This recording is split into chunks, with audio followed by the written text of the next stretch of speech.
Bonjour les amis, j'espère que tout le monde va bien. Bon, je vous avoue que je vais me forcer un petit peu à faire cette vidéo pour vous faire plaisir parce que certains me demandent des nouvelles, mais qu'avec cette chaleur, je n'ai absolument pas du tout la motivation de filmer. Déjà, m'occuper de mon potager en ce moment, c'est le minimum vital. C'est-à-dire que même aller ramasser mes récoltes et les cuisiner, ça me demande beaucoup de concentration pour réussir à me motiver en ce moment. Donc voilà, on va faire un petit tour du potager. En fait, j'ai tellement de choses à vous raconter que je pense que cette vidéo va peut-être être en deux parties parce que sinon, ça risque de vraiment durer des plombes. J'ai commencé à filmer en plusieurs parties, plusieurs jours différents. Du coup, je vais essayer d'intégrer ces séquences dans le montage. Je pense que je vais m'amuser au montage. Et bonjour les amis, je profite de cette dernière récolte de fèves qui est ici. Et encore, j'ai pas ramassé les plus abîmés. D'ailleurs, je pense qu'il va falloir que je fasse du tri. Voilà, il y a du tri à faire. Pour faire un petit point vite fait sur le potager en ce début juillet, je crois que nous sommes le 1er. Allez hop, c'est parti, je vous emmène. En train d'enlever les fèves parce que j'en ai un petit peu marre et puis elles commencent à plus être trop jolies. Bon, déjà elles n'étaient pas magnifiques à cause des pucerons, donc on va enlever la première rangée qui est entre les plants de tomates, sachant que les plants de tomates commencent quand même à être plutôt beaux et ils ont quand même besoin de place et de lumière. Un petit focus sur l'amarante que j'ai semée et qui pousse plutôt bien. Je suis pas droite. La terre n'est pas droite. Ah, ça pique le cul. J'en ai marre de ces chardons. Il m'a piqué le cul. Bon, c'était une magnifique intro de cette vidéo, n'est-ce pas? 1er juillet, je crois, hein? Non? 31 juin. C'est demain les PV à 80 km/h. Attention, pensez-y. Alors que certains commencent déjà à ramasser les premières tomates, moi j'en suis à faire les dernières récoltes de fèves et toujours des récoltes de petits pois. Donc dans les Hautes-Alpes, on est au sud de la France sans l'être, hein, quand même au niveau du climat. Plein de choses à vous raconter par rapport à mes fèves. Vous savez, mes fameuses fèves qui s'étaient fait envahir par les pucerons. J'avais mis 4 rangées de fèves et entre les rangées de fèves, j'avais mis des pieds de tomates. Ils avaient, comme je vous l'ai expliqué, été envahis de pucerons et j'avais traité avec un produit compatible avec l'agriculture biologique. Je n'ai traité qu'une seule fois. Ce qu'il faut savoir, c'est que j'ai traité seulement 3 rangées sur 4. J'ai gardé une rangée, on va dire, en test. Conclusion de l'affaire. Même si j'ai traité une seule fois et que les pucerons sont revenus, ça a simplement laissé le temps aux auxiliaires de venir s'installer. Elles ont été alertées de la présence des pucerons, mais n'ont pas été détruites par le produit en agriculture biologique. Et donc, même pas 24 heures après le traitement, j'ai des coccinelles qui sont arrivées, tout un tas d'abeilles, d'auxiliaires qui sont arrivés. Donc ça n'a pas été dommageable sur la faune auxiliaire, donc c'est plutôt une bonne chose. Et je confirme que je ne regrette pas d'avoir traité une seule fois avec ce produit, étant donné que la rangée que je n'ai pas traitée, eh bien rien du tout, quoi. Elle a été vraiment démolie, mais vraiment je n'aurais récupéré aucune fève.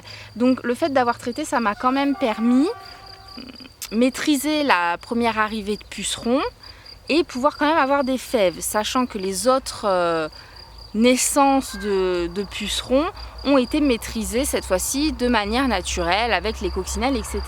C'est surtout les larves de coccinelles qui consomment énormément de pucerons pour se développer, grandir et devenir une coccinelle. C'est bien beau de dire qu'il faut laisser faire la nature, etc. Mais quand il y a 2 mois entre le saccage des pucerons et une flopée de larves de coccinelles toutes neuves, toutes fraîches qui arrivent. Moi je trouve quand même que c'est compliqué cette histoire de dire qu'il faut laisser faire la nature. Pour autant, d'avoir laissé une rangée où je n'ai pas traité et donc qui est noire de pucerons, eh bien, ça a été un petit peu ma pouponnière à coccinelles. C'est-à-dire que c'est la rangée où il y a le plus de coccinelles, où il y a le plus de larves de coccinelles. Et voilà, c'est ma petite pouponnière en fait à coccinelles. Donc ça, c'est vrai. Le fait de laisser quelques pieds vraiment envahis, ça permet le développement des insectes auxiliaires. Ça, c'est tout à fait vrai. il est temps de couper mes fèves et je ne sais pas trop comment faire parce que j'ai peur que tous les pucerons que je vais enlever avec mes fèves, j'ai peur qu'ils se répercutent sur mes tomates, sachant que mes tomates en ont quelques-uns. Alors pour l'instant, elles ont eu le temps de fortement se développer, donc elles sont assez costauds mes tomates et il y a vraiment très peu de pucerons, donc ça ne fait pas de dégâts. Maintenant, j'ai peur que le jour où il n'y a plus les fèves, eh bien, les pucerons, ils se rabattent vraiment sur mes tomates. Mais comment faire descendre les coccinelles et larves de coccinelles dans mes tomates sans faire descendre les pucerons? Je sais pas, parce que si je secoue les fèves par-dessus mes tomates, ça va aussi faire tomber les pucerons dessus. Et à moins de récupérer les coccinelles et les larves de coccinelles une à une, bref, c'est un peu compliqué. Donc j'ai pas envie de détruire ma pouponnière, mais en même temps, il y a un moment donné où il va quand même falloir que j'enlève mes fèves. Donc c'est le moment un peu délicat que je redoutais.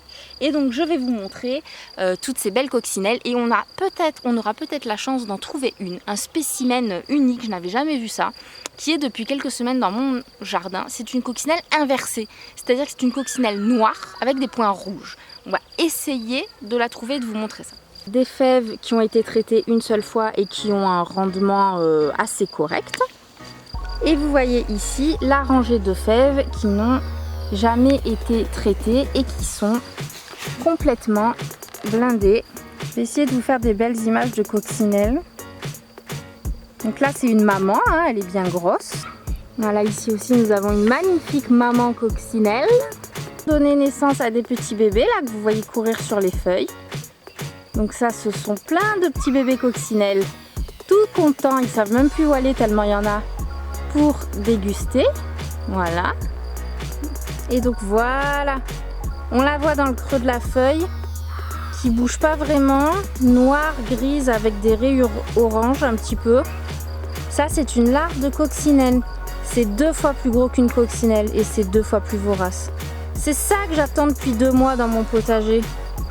Et il y en a quelques-unes. Ce que je voulais vous dire également par rapport à la culture des fèves, c'est que j'ai remarqué en tout début de saison, au début, quand je n'avais pas enlevé toutes les mauvaises herbes et les adventices en fait, eh bien il n'y avait pas de pucerons. Et c'est quand j'ai commencé à vouloir nettoyer et enlever toutes les herbes hautes, etc.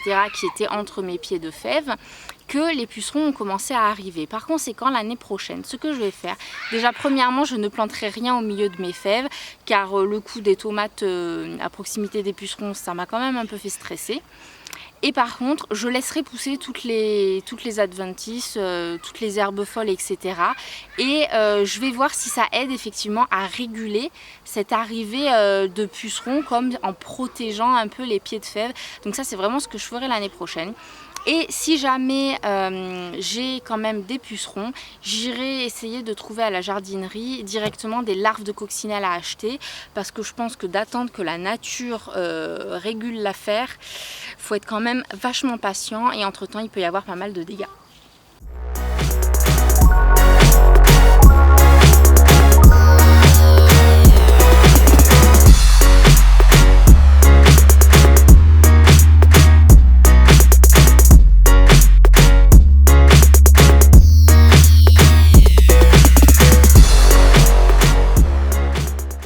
Amis du jour, bonjour.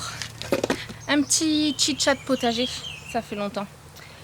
Alors là, je suis en train de ramasser les graines. En fait, toute la partie du potager de l'année dernière qui est restée en friche parce que j'ai aménagé de nouvelles parties et c'est essentiellement celle-ci que j'ai cultivée cette année. Donc j'ai toute une zone qui a servi l'année dernière que j'ai laissée en friche.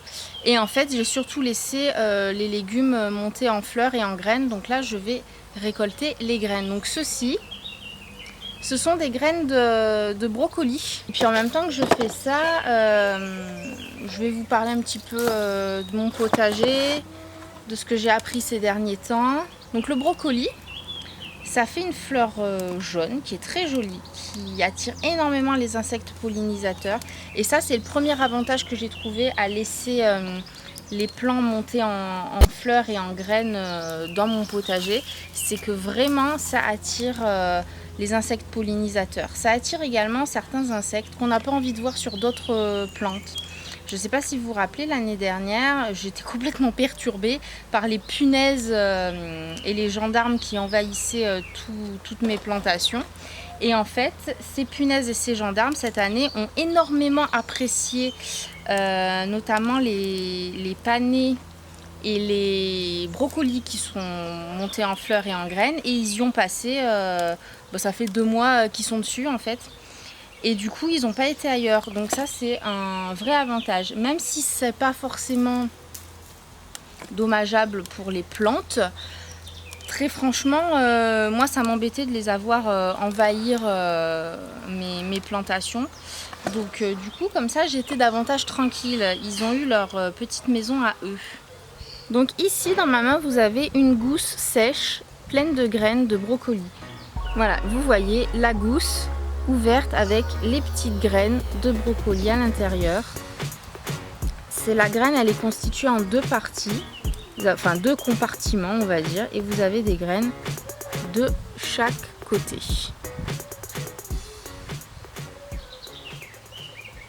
Bon, c'est très difficile de vous filmer l'histoire de la graine de brocoli parce que c'est vraiment tout petit, il faut zoomer énormément et l'appareil a du mal à faire du focus. J'ai ramassé quelques graines de panais qui sont ici, donc là en fait c'est beaucoup plus facile. Pareil, il faut attendre que le pied sèche complètement.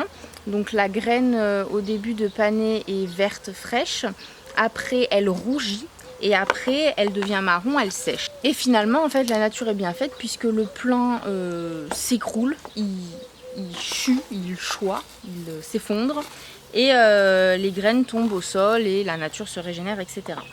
Normalement ce sont des semences que je vais pouvoir réutiliser étant donné que c'était issu de graines biologiques. Maintenant, j'ai déjà fait la mauvaise expérience, entre guillemets, bon, ça m'a pas traumatisé pour autant, des épinards qui étaient montés en graines et en fait les graines que j'ai réutilisées n'ont jamais rien donné. Donc là vraiment je fais un test, mais c'est pas sûr que ça fonctionne. Là ce que j'ai ramassé c'est peut-être 1/1000 des graines que j'ai sur quelques plants de panais dans mon potager quoi. Donc un plant, ça pourrait dans l'absolu donner naissance à quelques centaines de panais je pense.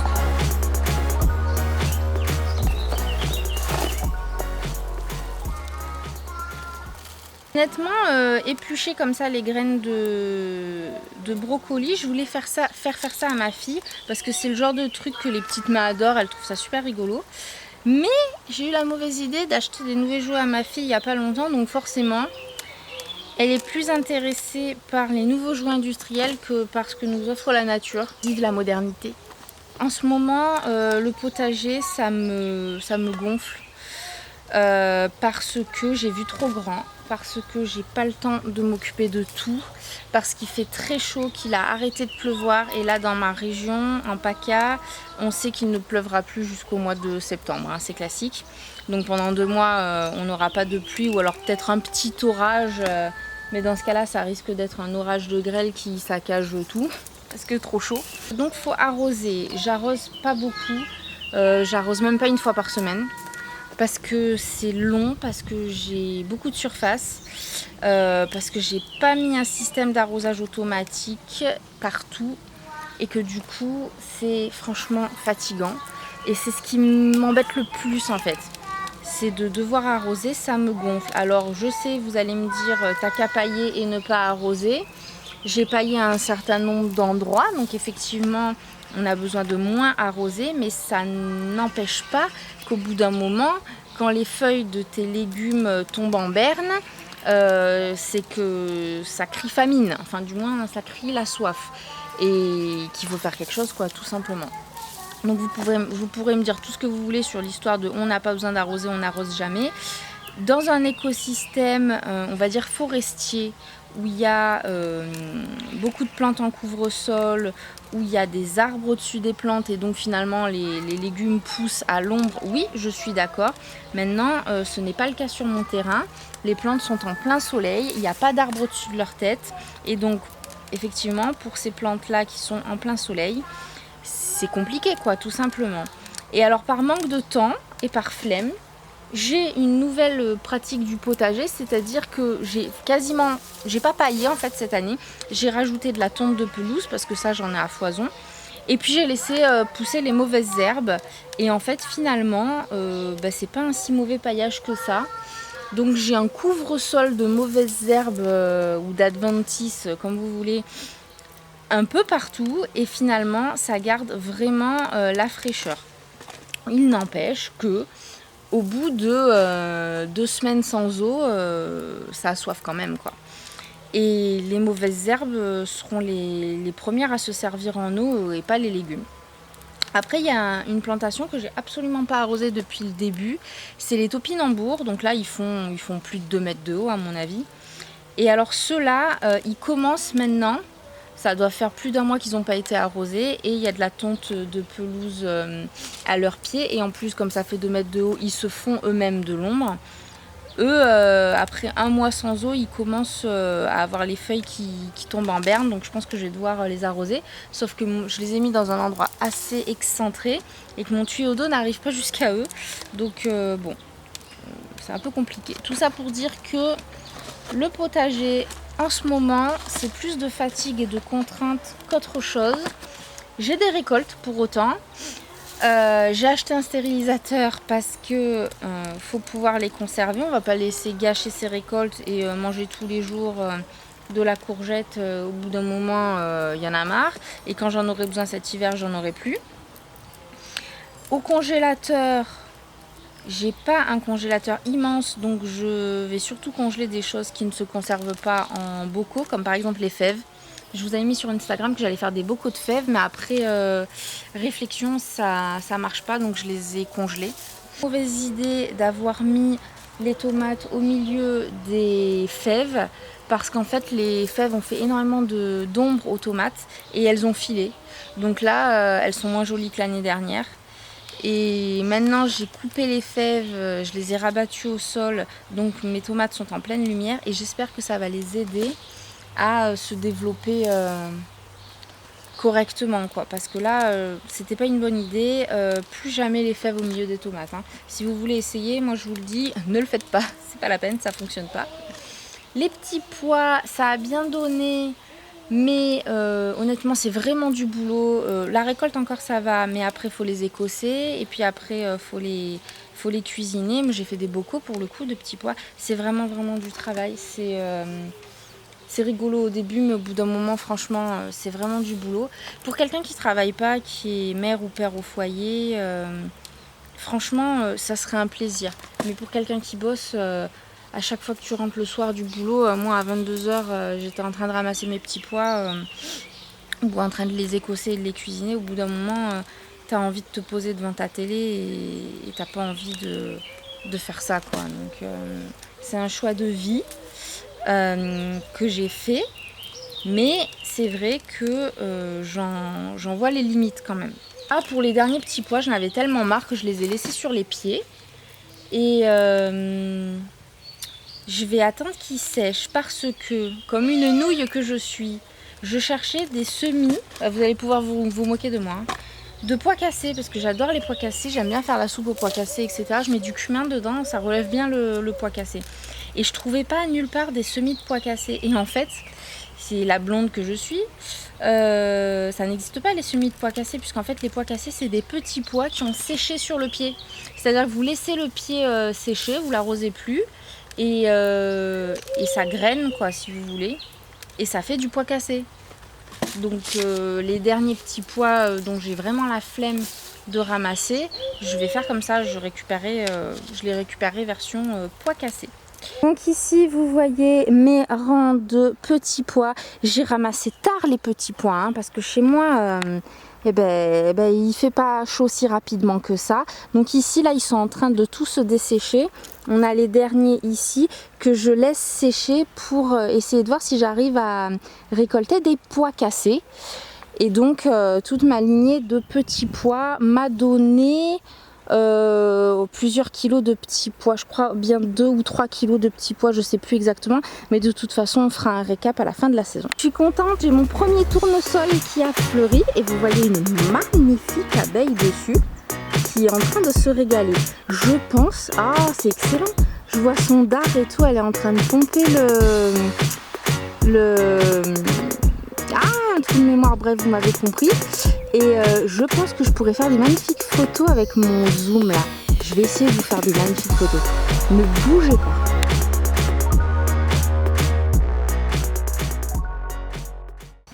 Mes courgettes, j'ai 4 gros pieds de courgettes. Ils donnent tous les jours entre 1 et 4 courgettes, entre 1 et 4 courgettes en tout, les 4 pieds. C'est pas exceptionnel, mais je les ramasse pas très grosses. Je trouve qu'elles sont plus sucrées. C'est meilleur. Et ça me suffit quoi, hein, parce que 4 courgettes par jour pendant 2 mois, ça fait quand même un paquet de courgettes quoi. Par contre, j'ai ramassé les fleurs de courgettes et ça, par contre, c'est un régal. Si vous voulez la recette des beignets de fleurs de courgettes, allez sur la chaîne de Popote et Potager. C'est une dame que j'aime beaucoup, qui a beaucoup de mérite parce que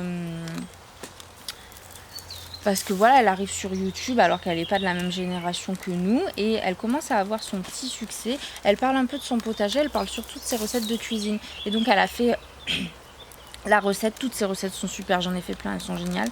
Elle a fait la recette des beignets de fleurs de courgettes, donc allez-y, franchement, c'est vraiment chouette. C'est vraiment délicieux et même ma fille adore ça. Bon, honnêtement, la pâte à beignets, tous les enfants aiment, hein, on est bien d'accord. Sur les courgettes, qui sont les semences biologiques que j'ai d'abord mis en godet et ensuite que j'ai remis en pleine terre. Et bien ces courgettes, elles sont quand même sacrément jolies. J'en ai 1, 2, 3 pieds vraiment très beaux, 2 pas mal et un qui va, je pense, se développer encore davantage. Alors je vais essayer de vous montrer, c'est-à-dire que ce plan-là, ici, lui, il s'est divisé en 2 parties, donc il fait tout ça là, tout ce que j'essaie de vous montrer avec ma main, c'est un seul et même plan. Donc le plan il fait il doit faire bien 1 mètre carré à mon avis. Et donc ce sont des courgettes longues, vertes, claires. Et en fait je suis super contente parce que elles sont vachement sucrées. Vous voyez celle-là, je pense que ce soir je vais pouvoir la ramasser.